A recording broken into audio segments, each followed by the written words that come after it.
stepping out with you. God, I am moving on with you. Your voice is calling me by name. Come on, turn my faith into action. My faith into action. There is no turning back. I'm moving forward. I'm stepping out into the unknown. With you, I'm chasing after. With you, I'm moving forward. I'm moving forward.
do what I'm chasing after.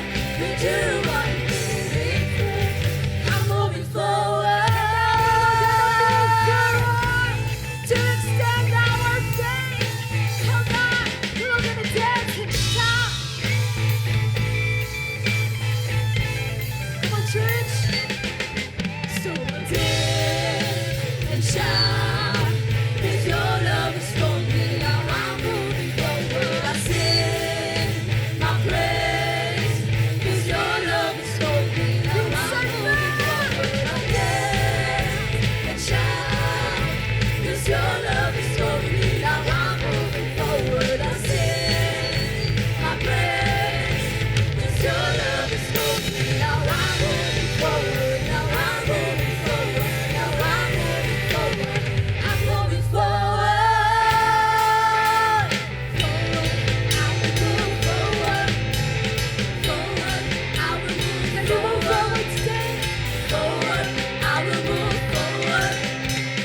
Forward. I will move. Pwede ba natin sabihin to? Forward. I will move forward.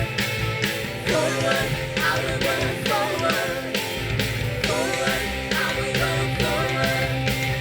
Forward. I will go forward.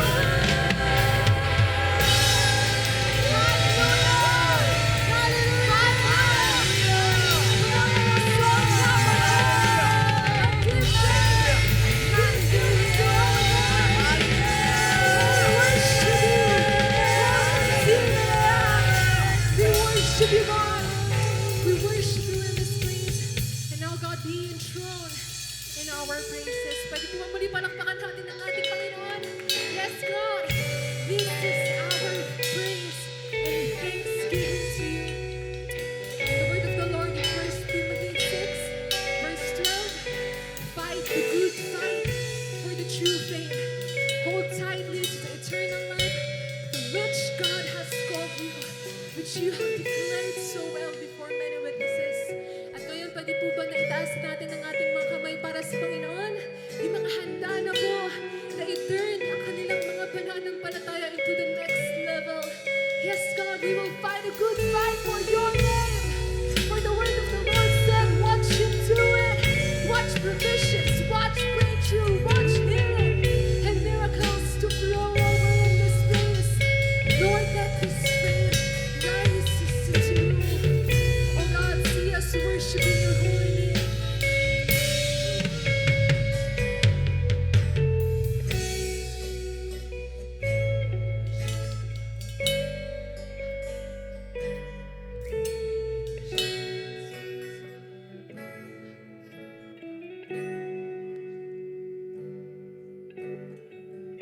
I'm at the end of my road,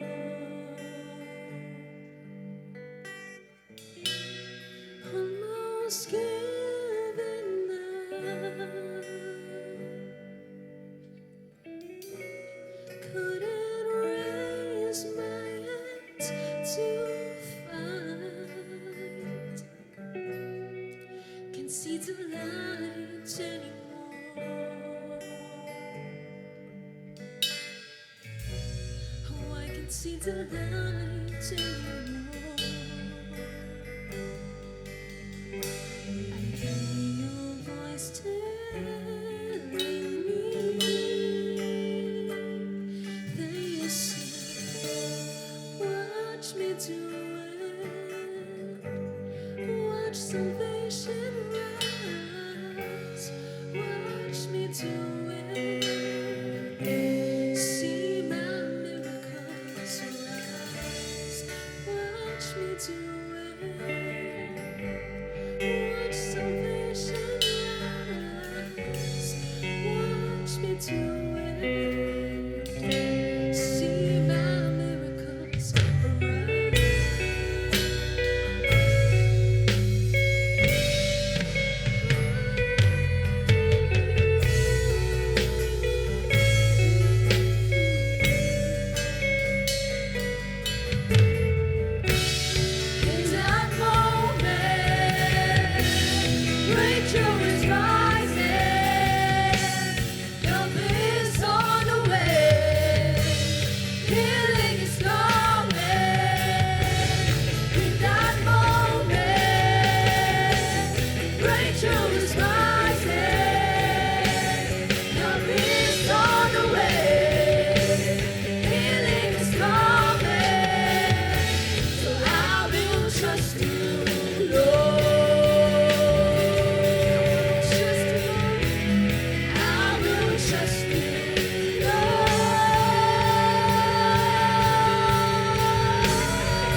shaken.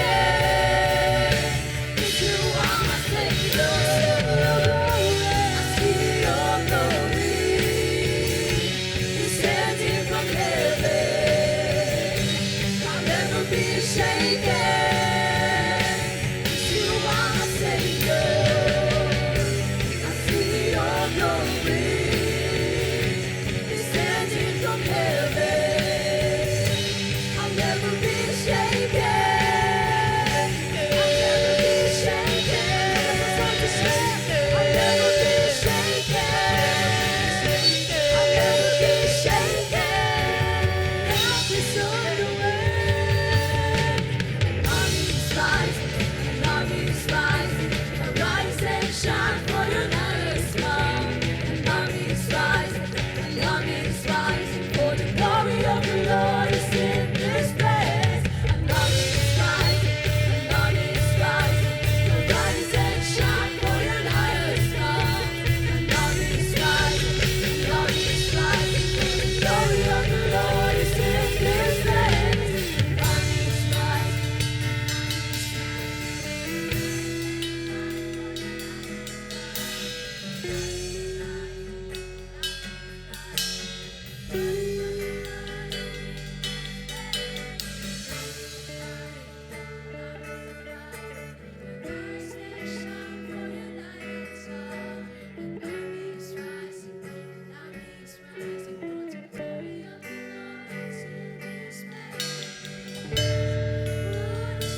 reign, King of glory, God of heaven, we exalt thee.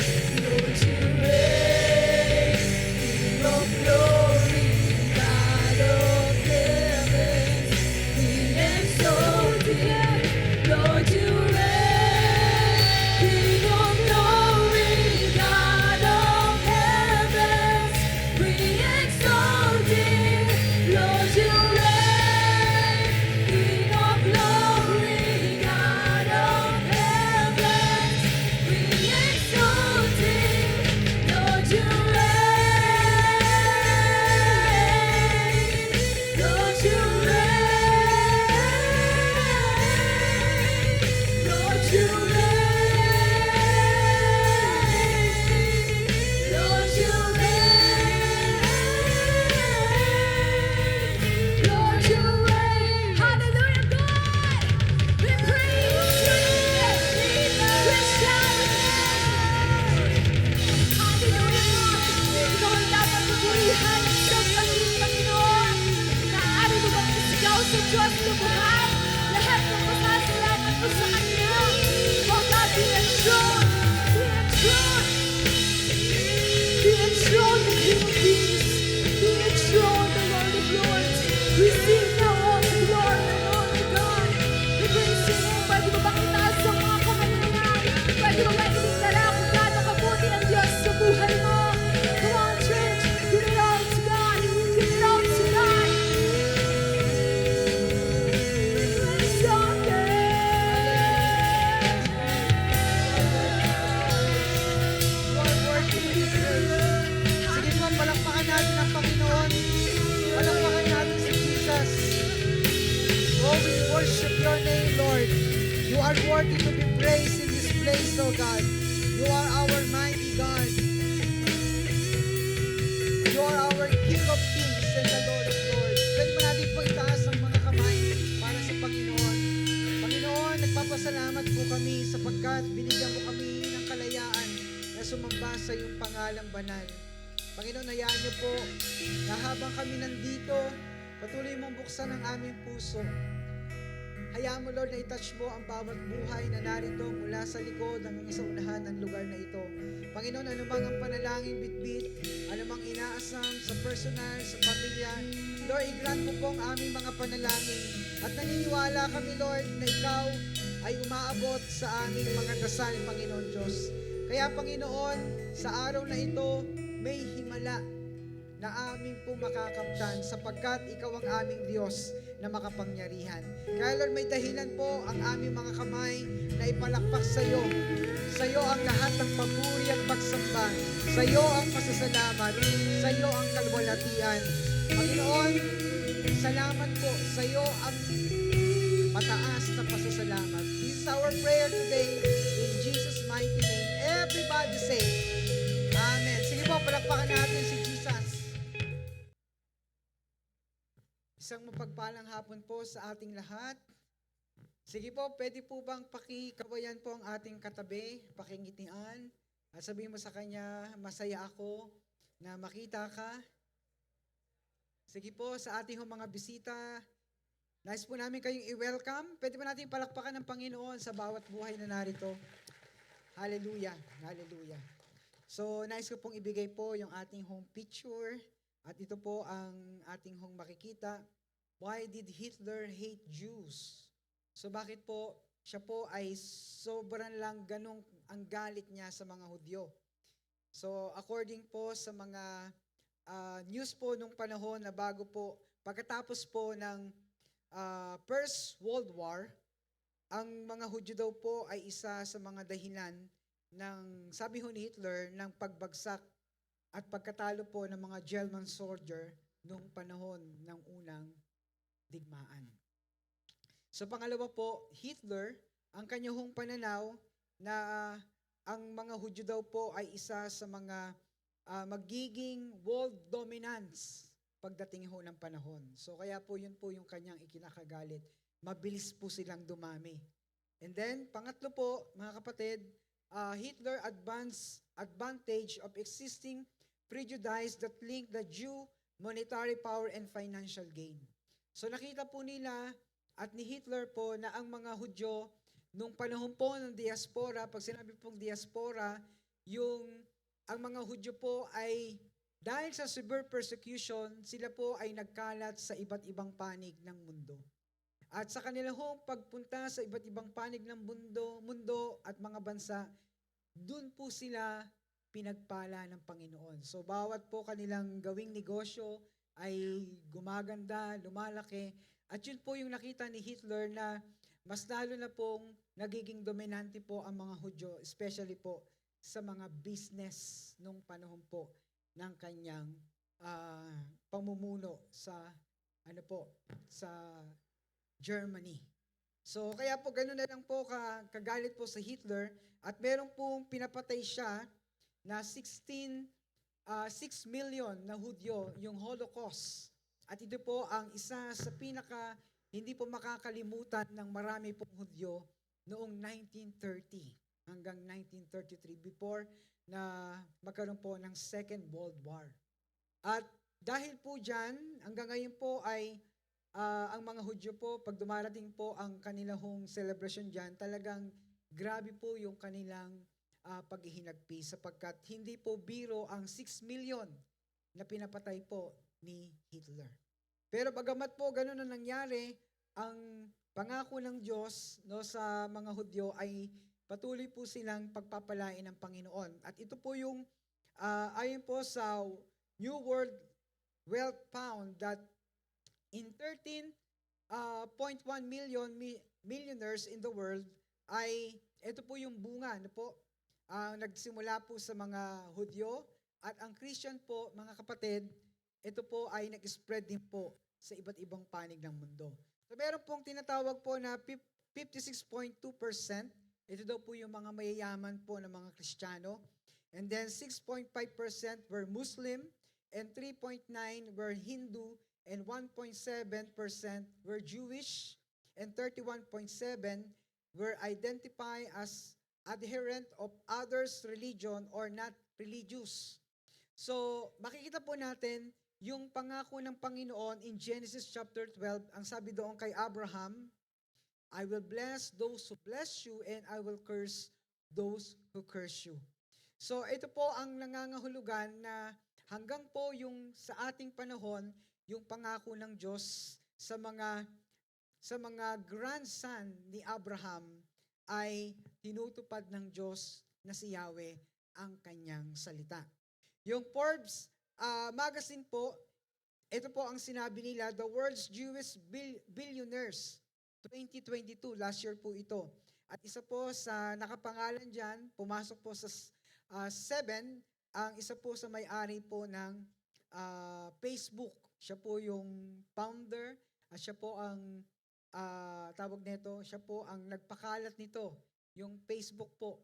At siya po ang pang-7 na mayaman sa Amerika, sa buong mundo. At makikita po natin, siya po ay isang Hudyo pala. At ganoon na lang po yung pagyaman niya at makikita po natin na isa po siya sa mga nakakuha ng pangako ng Panginoon. Yung mga Jewish.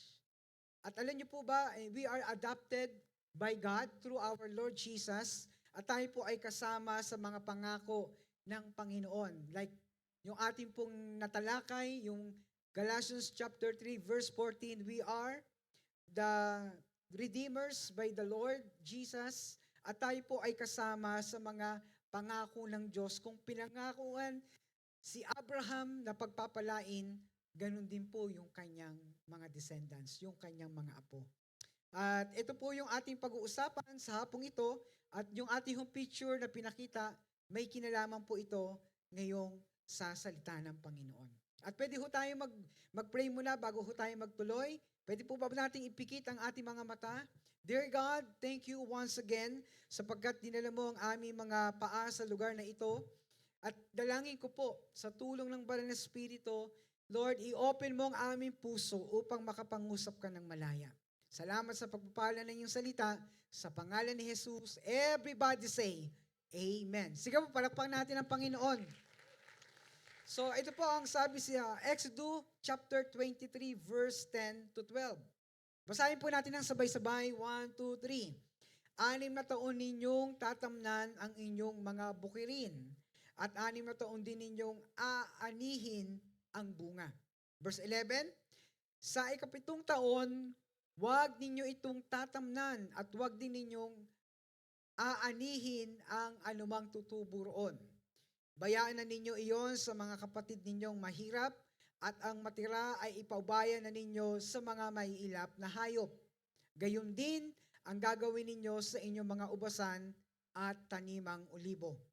Verse 12, 6 na araw kayong magtatrabaho, ngunit sa ikapitong araw ay titigil kayo sa paggawa upang makapahinga rin ang inyong baka, asno, alipin at mga manggagawang dayuhan. So ito po ay pertaining po sa mga Israel nung panahon na sila po ay papasok sa Promised Land. At ang mga Israel po, sila po yung seed. Yung una po, sila yung mga chosen people. Sila po ang pinangakuan ng Diyos. Nadadalin sila doon po sa mayamang lugar, sa milk of honey, na kung saan ay hindi po nila pinagtrabahunan, hindi po nila binungkal ang lupa. Ang sabi ni Yahweh, dadalhin sila doon at mananagana ang kanilang buhay. So, dahil po dyan, no, sila po ay yung grandson ni Abraham. Sila po yung mga apo ni Abraham. At maraming taon na ito po ay inantay na sila po ay muling dadalhin ni Yahweh doon sa Promised Land. And then there are blessed people kasi kagaya po na napag-aralan natin mga nakaraan Sunday, kahit po sila ay i-curse ni Balaam, hindi po sila ma-curse sapagkat sila po ay nakadestino na i-bless ng Panginoon. Pwede ba natin hong sabihin sa iyong katabi, you are blessed by our God. Sino po naniniwala doon? Amen. So we are blessed by God because of our Lord Jesus. So pang-apat, sila po yung good steward. So kaya po itong seed po, ito po yung ating series. At ang una pong S sa ating series ay steward. So ang Greek word po nito ay oikonomos. Tama ho ba? Oikonomos, which means the manager of a household. Alam niyo po ba ang unang trabaho ni Adan? Siya po ay manager. Wow. Bakit po? Minanage niya ang Garden of Eden. Ano po ang kanyang ginawa? Pinangalanan niya ang lahat ng mga animals mula sa langit, sa lupa, sa tubig, at lahat pong yon na pinangalanan niya, ilang millions na po, ilang mga hayop na nasa ilalim ng tubig at mga himpapawid, hanggang ngayon po, ito rin yung pinapangalan po ng mga tao sa ating panahon. Grabe ho katalino ang tao at yan po ay binigay ng Diyos sa atin. Pakisabi sa katabi mo, kaya pala ikaw ay blessed. Kaya po mga kapatid, wala hong tao po na B.O.B.O. No? Wala ho palang taong bobo. Bakit po? You are blessed by God. Pag sinabi mo lang B.O.B.O. ko, ikaw na nagsabi nun. Pero wag mo rin tanggapin na B.O.B.O. Kasi alam niyo po mga kapatid, ikaw po ay binigyan ng Diyos ng talento at ng skills at hindi po lahat ng tao sa atin ay magkakapareho. So iba-iba po yung mga regalo ng Diyos sa atin. Kaya tayo lang po ay, pakisabi sa katabi mo, mabuting katiwala. Tatanggapin mo ba yun, mabuti kang katiwala? Sige po, palakpakan natin ang ating Panginoon. So we are manager in the household of God kung ikaw po ay steward o katiwala po ng ating Panginoon. Kaya po in verse 10, ito pong sabi, 6 na taon ninyong tatamnan ang inyong mga bukirin at 6 na taon din ninyong aanihin ang bunga.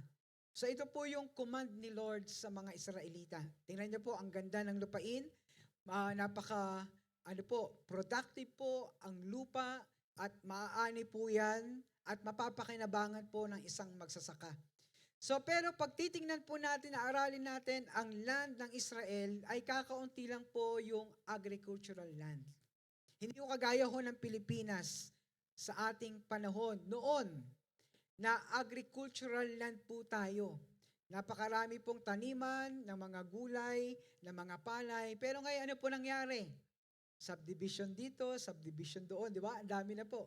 Kaya hindi po natin ah, mapapasubali na sa ating panahon ngayon ay maraming lugar na binabaha. Kasi marami na pong tinaas po ng mga lugar at yung mga mababang lugar, doon na po pumupunta yung tubig. Ito po. Pero hindi po tayo pupunta doon, mga kapatid. Ang titingnan po natin dito ay mabungang lupain. Meron ho bang mabungang lupain sa Pilipinas? Amen, meron. At ito po ay nananagana. At sa Israel, 6 na taon na kayo po ay magtatanim ng inyong bukirin. Yan po ay batas. At 6 na taon ninyong aanihin yung bunga. O sino ho ang gusto nun? 6 na taon na kayo po'y makikinabang, na sobrang-sobra na kayo po'y pinagkatiwalaan ng Panginoon. So pero, ang sabi niya sa verse 11, ito pong sabi, sa 7 taon, huwag ninyo itong tatamnan at huwag din ninyo itong aanihin ang anumang tutubo roon. Wow! Sabay-sabay nga muna natin sabihin, wow! Bakit?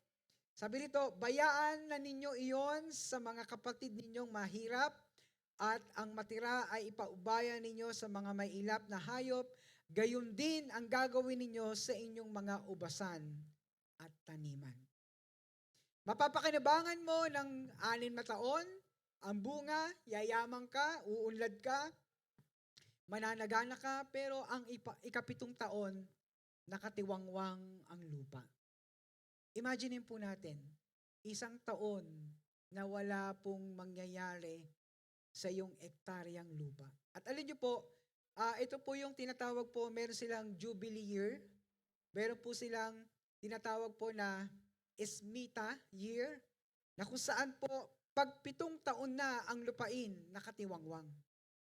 Sa business mindset, hindi po pwede. Kasi 1 taon, wala kang income. 1 taon, sasabihin, naku, magugutom pamilya ko. Pero sa Israel, batas ni Yahweh. Andiyan pa ho ba tayo? Ikaw, pakitanong yung katabi, papayag ka ba?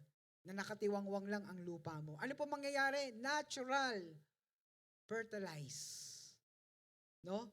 Kung ang lupain po ngayon ay meron pong mga chemical, fertilize na po, ano pong ginagawa? Nilalagay po ng mga chemical, ang ano po, ang lupain po ay binubungkal at meron po mga fertilizer.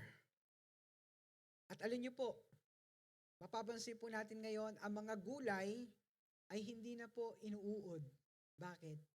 May fertilizer na chemical na nakalagay. Kaya pag tinignan niyo po yung mga eggplant, wala hong bakas na mga worm. Wala hong bakas yung mga okra na mga worm. Bakit? May chemical na fertilize. So dito po sa Israel is a natural, meron po silang natural fertilize. At hinaayahan po na ang lupa ay dagain, ipisan, magkaroon ng worm, magkaroon po ng ibang-ibang insekto, at ito po ay, ano po mangyayari?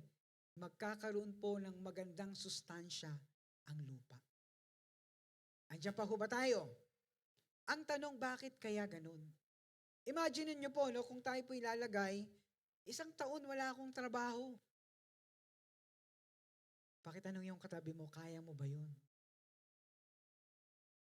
1 taon. Yung nga lang, 2 buwan, 3 buwan, di ba? Pambihira. Iba na po yung utak natin yon. Lumulutang na, di ba? Pero sa Israel, may batas pala na ang 7 taon, nakatiwangwang ang lupa. Sa incheck, lugi negosyo. Bakit? Walang kita na pumapasok. Pero sa Israel, sabi ni Yahweh, eto ang gagawin nyo. At ang tanong, yumayaman ba sila o hindi? Pambihira. Ganun po sila ka-prosper. Hindi ko po ito pinipreach as ano po, yung prosperity gospel. Makikita natin yan sa Bible na kung saan po ang ikapitong taon ay ilalagay, itatalaga kay Yahweh para po bigyan ng pagkakataon na namnamin mo na ikaw ay katiwala lang ng Diyos. If you have a big property o meron kang ektarya, yan po ay pinagkatiwala lang sa iyo ni Lord. Pero kapag dumating yung panahon, ang tawag ho dyan ay Sabbath day. Pakitanong po yung katabi mo, meron ka bang Sabbath day? Meron ka bang rest day? Meron po ba tayo? So ito pala yung nire-require ni Yahweh nung sa mga Israelita. Sa ating hong panahon ngayon, because we are in the New Testament, wala ho tayong ina-adapt po na Sabbath day. Pero meron tayong tinatawag po na Sunday is for the Lord. Minsan nga po, naiinip nga po tayo eh. Sinasabi natin, ang tagal naman yan. Yung sermon na yan, ang tagal naman ng pagsamba na yan. Actually po, 1 and 15 minutes na lang po tayo. Hindi na po tayo 1 oras mahigit, hindi po 2 oras, 1 and 15 minutes. Pakisabi sa katbog, naiinip ka pa. Joke lang po. Di ba? Ipikit mo lang matang mamamayan at ay tapos na pala. Pero alam niyo po mga kapatid, pakisabi sa katbog, hindi nasasayang ang pakikinig mo. Bakit? Merong pong idinadagdag na faith si Lord sa buhay mo. Sige po, palakpakan natin ang Panginoon. So ang tanong, bakit po kaya yan inutos ni Yahweh? Para ho magkaroon ng resting. Tingnan niyo po kung ang mga animals, ito po ang next, ang mga animals po ay may Sabbath day, tuwan-tuwa. Di ba? Yung mga sheep, tuwan-tuwa, may Sabbath day. Ang sabi ho ni Yahweh, even po ang mga animals, buti pa mga animals, may rest day. Pakitanong muli yung katabi, may rest day ka ba? Pag sinabi ng boss mo, ito gawin mo, overtime mo. Sige Lord, naiintindihan mo naman ako Lord. Sige po, mag-overtime ako. Di ba? Ang bait talaga ni Lord, naiintindihan tayo. Pero alam niyo po, pag ikaw po ay mayroong rest day, Sabbath day, sino po mag-benefit niyan? Sino po? Pakisabi sa katabi mo, ikaw. Ikaw. Bakit po? Kailangan pala ng pahinga ng ating katawan. Si Lord nga, nung 7th day, nagpahinga. At subukan po natin na wala ho tayong pahinga. Even po yung machine. Nung dati po ay nagkaroon ako ng trabaho, machine operator, pagdating ho ng ganitong oras, pahinga talaga. Kasi baka mag-overheat yung machine. Much more ho tayo. Pakisabi sa katabi mo, kapatid, hindi ka robot. Sino dito robot? Di ba? Sino dito ang machine? Wala akong machine sa atin. Nakakalungkot po nating pong makita sa panahon natin ngayon, wag ko kayo magalit sa akin, ito po yung realidad na nangyayari. Po, meron hong umaga at gabi. Ang rest day po, ibinigay po ni Lord sa gabi. At this is the design po ni Lord. Makikita po natin yan sa Bible. Kaya ho, kapag hindi ho tayo nagkaroon ng rest day, katakot-takot po na stress ang ating hong mararanasan. O pakitapik yung katabi mo, nai-stress ka ba? Sino dito hindi na-stress? Alam niyo po, sa dami-dami ng problema ngayon, marami pong nakaka-stress. At ito po, bigyan ko po kayo ng isa pong halimbawa. Ito po, di ba, every Sunday, at we're planning po, ito po ay balak pa lang. We're planning po na magdagdag po ng isang service every Sunday. Ibig sabihin po, pwede ho magkaroon na ng 4th service po ang church. Wala ho bang palakpak dyan si Lord? Kaso nga lang ho, grabe po ang pagod. Kaya po ako po ay nakikiusap sa mga worker, pag Monday, i-rest day mo naman. So pag Monday po, wala po kaming ganap. Wala pong C2S, wala pong leaders meeting, wala pong anumang pong ministry. Monday po is for family day and rest day. Bakit po? Kailangan po ng pahinga ng inyong katawan. Kung mga animals po ay nire-require nila magpahinga, maging po ang katawan po nating magpahinga. Hindi man yan Monday, hindi man yan Sunday, at least meron kang in a whole week, meron kang isang araw na pahinga. At bulay-bulayin mo yung kabutihan, yung katapatan ng Panginoon. Bakit po? Hiram lang natin sa Diyos ang lahat ng meron tayo ngayon. Sino dito ang binigyan po ng pagtitiwala ng Panginoon? Taas ang kamay. Sige po, pwede ba natin palakpakan si Lord? Hallelujah. So, kaya po, pag hindi po tayo nagkaroon ng rest day, ito po ang magiging problema. Grabe po yung ating pong stress. No? Gusto mo na magpahinga, naglagay ka na lang ng drawing sa mata mo para sabihin, no? Gising pa ako. Yung pala, sobrang overtime mo na sa trabaho. At alam niyo po mga kapatid, ito po yung natural na nangyayari sa atin, sa ating panahon ngayon. Sa sobrang gusto po ng tao na umunlad sa buhay, lahat po ay pwedeng gawin kahit siya po ay sobrang pagod na. Pero biblically, si Lord nagbibigay po ng Sabbath day. Pag Monday po mga kapatid, kami po ay merong Sabat, mga pastor. Ibig sabihin po, Sabat, sabatya, laba dito, laba, hindi naman po. Hindi naman po lahat. Ibig sabihin mo, naglalaba, sabatya, Sabbath day. Wala kang ibang gagawin, kundi ikaw po ay magre-rest. Kasi sobrang pagod. At sana po mga kapatid, ito rin po yung minsan ina-adapt po ng maraming Kristiyano. This is not the law of the church, pero meron pong ganito. Pag Sunday, meron po silang tinatawag po na mga business. Meron pong isang business po sa Amerika, I think isa hong mall, isa pong para ho siyang po, food chain like KFC, sarado po pag Sunday. At tinanong po siya, in-interview po may-ari, bakit pag Sunday, yung sobrang maraming tao, sarado kayo.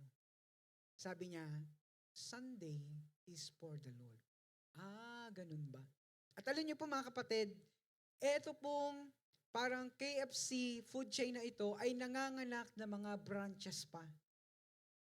So ibig sabihin po mga kapatid, kaya pala tayo binibigyan ng Diyos ng pagkakataon na rest day o Sabbath day, tinitingnan ni Lord kung gaano ho tayo magsisid ng ating hong pananampalataya sa Kanya.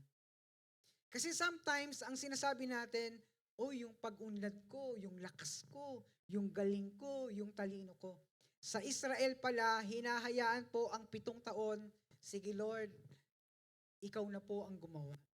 Sige Lord, isinusurrender ko sa iyo yung pangangailangan ko. Sige Lord, ikaw na po bahala.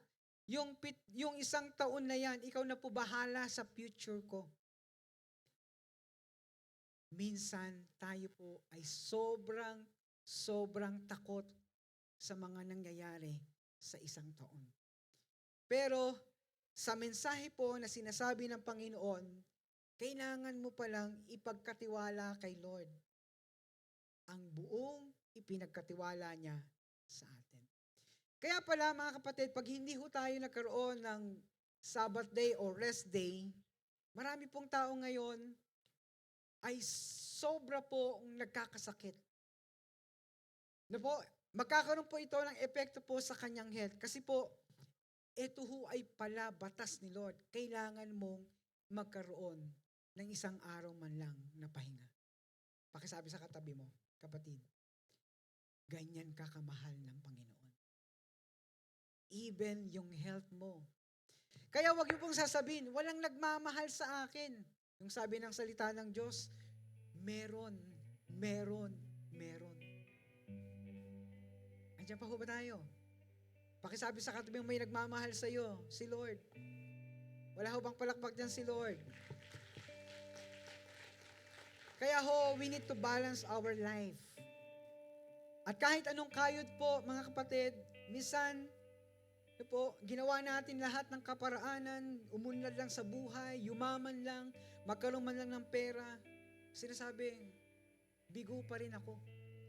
Alin niyo po, ang pagyaman, gusto ng Panginoon. Gusto ni Lord na i-prosper ang buhay mo. Gusto ni Lord na hindi ka laging nangungutang. Gusto ni Lord yung sweldo natin ay ma-enjoy natin. Hindi yung laging pambayad na lang sa utang. Hindi pag tayo po'y kinapos, tatawagan agad si Bombay! Bombay! Bombay! Asa ka na, Bombay? Pagdating ng singilan, sabi ni Bombay, adami tsinelas, bakit walang lumalabas? Nung naniningil na siya. Di ba? Pero alam niyo po mga kapatid, gusto ni Lord, ma-enjoy mo ang iyong buhay. Gusto ni Lord, umunlad ang iyong buhay. Sino dito gusto pong yumaman? Ang tanong ko, pakitanong yung katabi, masama bang yumaman? Sino po dito nagsasabing, opo, masamang yumaman? Sino po dito nagsasabing, masamang yumaman? Hindi. Itaas ang kamay ng nagsasabi pong hindi. Ano bang sabi ni Lord in Deuteronomy chapter 8 verse 18? Sabi niya sa mga Israelita, basahin po natin ng sabay-sabay, 1, 2, 3. Subalit alalahanin ninyong si Yahweh na inyong Diyos ang nagbigay sa inyo ng lakas upang yumaman kayo. So kaya pala nagbibigay siya ng lakas sa atin para managana tayo, yumaman kayo. At sabi niya, ginagawa niya ito bilang pagtupad niya sa kanyang pangako sa inyong mga ninuno. Gusto pala ni Lord na i-prosper ang buhay mo. Pero kailangan mo lang pagkatiwalaan si Lord. Ang problema, minsan, nagkakaroon tayo ng maraming doubt, ng takot. Marami tayong ginagawa. Yung pala, kailangan mo lang i-surrender kay Lord. Lord, itong 7 araw para sa'yo. Lord, yung Sunday para sa'yo. Lord, itong araw na ito, i-rest ko para sa'yo. Gusto pala ng Panginoon yun. Pakisabi sa katabi mo, kapatid, gusto mo bang lumaya sa kahirapan? Gusto mo bang lumaya sa utang? Amen? Sino dito gusto lumaya sa utang? Sige po, palakpakan natin si Lord. Pagbigyan naman natin na si Lord naman ang bahala. Sabihin mo, Lord, ikaw na bahala. Ang laki ng utang ko, pinagkakatiwalaan kita. Kaya mo akong palayain. Kaya mong anuman ang loan ko, anuman ang credit card ko, Lord, pinagkakatiwala ko sa iyo kasi ikaw ang aking Diyos na makapangyarihan. Sige po, tayo pong lahat ay tumayo at tayo lalapit sa Panginoon. We worship your name, Lord God. We glorify your name. Habang tayo po ay lalapit sa Panginoon, kapatid, gusto mo bang ipagkatiwala kay Lord yung isang araw mo? At yung isang araw na ito, kapatid, hindi ito aksidente. Ito yung moment mo kay Lord. Amen? Sino po dito ang gusto pong magkaroon ng moment kay Lord? At yung moment na yan, kapatid, ilapit mo na kay Lord. Ilapit mo na yung panalangin mo sa Panginoon. Huwag kang mahiya. Kung ikaw po ay nag-aasam at sinasabi sa Panginoon, Lord, pagod na ako, marami na akong ginawang hakbang sa sarili ko, sa pamilya ko, marami na akong ginawang kaparaanan, pero bakit ganito pa rin, Panginoon? Why not? Ilapit mo sa Panginoon. At inaanyayahan kita, kapatid, ilapit tayo kay Lord. Ilapit tayo kay Jesus. Magsimula muli tayo. At sabihin natin, Panginoon, hayaan mo na ikaw ang manguna at magkontrol ng buhay ko. Let us come and let us worship our God today. Oh, we worship your name, Lord God. We bless your name, God. We worship your name. Sige po, lapit tayo sa Panginoon.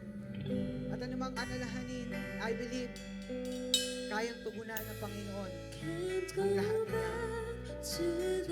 Kasi kung wala ang Panginoong Yesus sa buhay natin, we can do nothing. Can't control what tomorrow will bring. Sige po, ilapit natin yan. Isamba natin sa Panginoon. At anumang mga suliranin, lead leaders come and we will pray today. Is the place where you promise to be.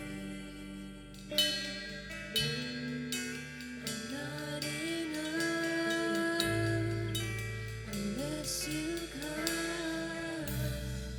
Will you meet me here again? 'Cause all I want is all you are. Will you meet me here again?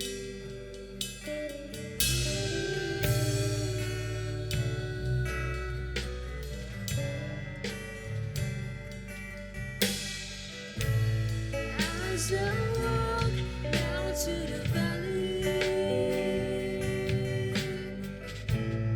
let your love rise above every fear. Like the sun shaping the shadows. In the witness, your glory appears. Not enough unless you come. Will you meet me here again? 'Cause all I want is all you are. Will you meet me here again? I'm not enough unless you come. Will you meet me here again? 'Cause all I want is all you are.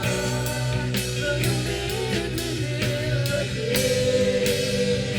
Not for a minute was I forsaken. The Lord is in this place. The Lord is in this place. Come, Holy Spirit, dry bones awaken. The Lord is in this place. The Lord is in this place. So we say, not for a minute was I forsaken. The Lord is in this place. The Lord is in this place. Come, Holy Spirit, dry bones awaken. The Lord is in this place. The Lord is in this place. Not enough unless you come. Will you meet me here again? 'Cause all I want is all I want is all you are. Will you meet me here again? Oh, it's not enough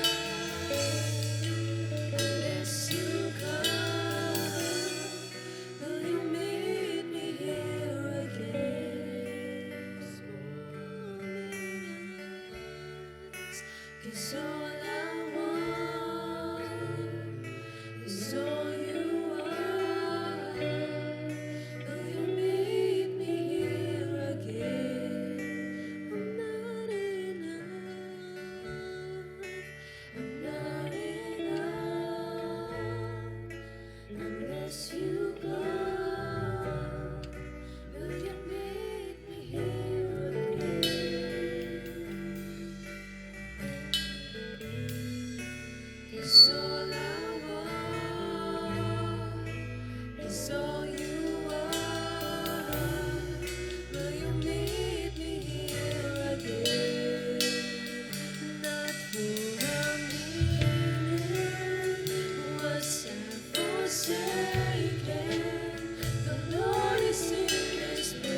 po, itaas natin ang ating mga kamay para sa Panginoon.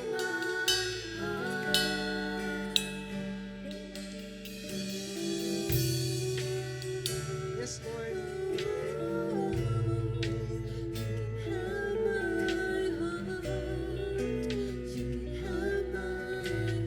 Kung kayo po ay mayroong mga personal na panalangin sa pamilya, sa inyong karir sa buhay, at ito po, minsan po kinatatakutan natin to, pero ngayon, this is our moment to God. Can we have a personal prayer to the Lord and ask God, Panginoon, alisin mo ang takot, alisin mo ang pangamba. Right now, surrender your fear to God. And ask God, Panginoon, pwede po bang magsimula muli at samahan mo kami? Samahan mo ako, Panginoon.